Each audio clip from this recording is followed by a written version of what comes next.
ప్రభునందు ప్రియులైన మీకందరికీ యేసుక్రీస్తు ప్రభువారి నామంలో శుభవందనాలు తెలియజేస్తూ ఉన్నాం. ఎడారిలో సెలయేర్లు అనే ఈ దినపాఠమునకు స్వాగతం. ఫిబ్రవరి 21. యెహోవా ఎదుట మౌనంగా ఉండి ఆయన కొరకు కనిపెట్టుము. కీర్తన గ్రంథం 37వ అధ్యాయం 7వ వచనం.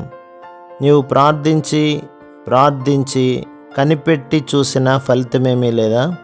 ఏవి కదలకుండా ఉన్నవి ఉన్న చోటే ఉండిపోవడాన్ని చూసి విసుకెత్తిందా? అన్నింటినీ విసిరికొట్టి వెళ్ళిపోవాలనిపిస్తున్నదా? ఒకవేళ నువ్వు కనిపెట్టవలసిన విధంగా కనిపెట్టలేదేమో.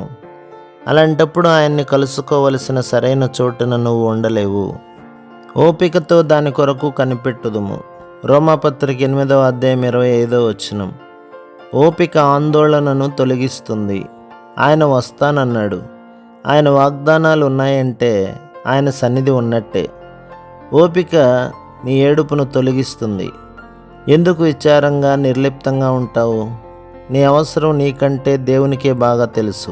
కానీ ఇప్పుడే దాన్ని నీకు అనుగ్రహించకుండా ఉండటంలో ఆయన ఉద్దేశం ఏమంటే ఆ పరిస్థితిలో నుండి ఇంకా ఎక్కువ మహిమను వెలికి తేవాలని. సొంతంగా పనిచేయడాన్ని సహనం దూరం చేస్తుంది. నువ్వు చేయవలసిన పని ఒకటే, నమ్ము. యోహాను సువార్త 6వ అధ్యాయం 29వ వచనం.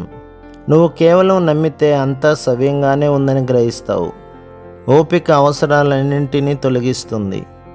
నీవు కోరుకున్న దాని గురించిన నీ అభిలాష బహుశా అది జరగటం వల్ల నెరవేరే దేవుని చిత్తంపై నీ అభిలాష కంటే గొప్పదేమో.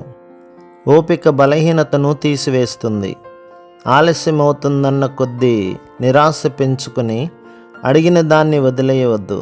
దేవుడు నువ్వు అడిగిన దానికంటే ఎక్కువ మొత్తం నీ కోసం సిద్ధం చేస్తున్నాడని నమ్మి దాన్ని స్వీకరించడానికి సిద్ధపడాలి. తత్తరపాటును ఓపిక నిరోధిస్తుంది. నన్ను పట్టుకొని లేవనెత్తి నిలవబెట్టెను. దానియేలు గ్రంథం 8వ అధ్యాయం 18వ వచనం. ఆయన ఇచ్చిన సహనం మనలో ఉంటే మనం వేచి ఉన్న సమయం అంతా స్థిరంగా ఉంటాము. ఓపిక దేవుణ్ణి ఆరాధిస్తుంది. స్తుతులతో కూడిన ఓపిక, ఆనందంతో కూడిన పూర్ణమైన ఓర్పును, దీర్ఘశాంతమును అతి శ్రేష్టమైనవి. కొలస్సీ పత్రిక 1వ అధ్యాయం 11వ వచనం. ఓర్పు తన క్రియను కొనసాగింపనీయుడి.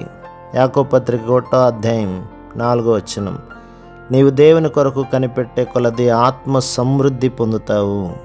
ప్రభు మిమ్మును, మీ కుటుంబములను, మీ సంఘములను దీవించి ఆశీర్వదించునుగాక. ఆమేన్.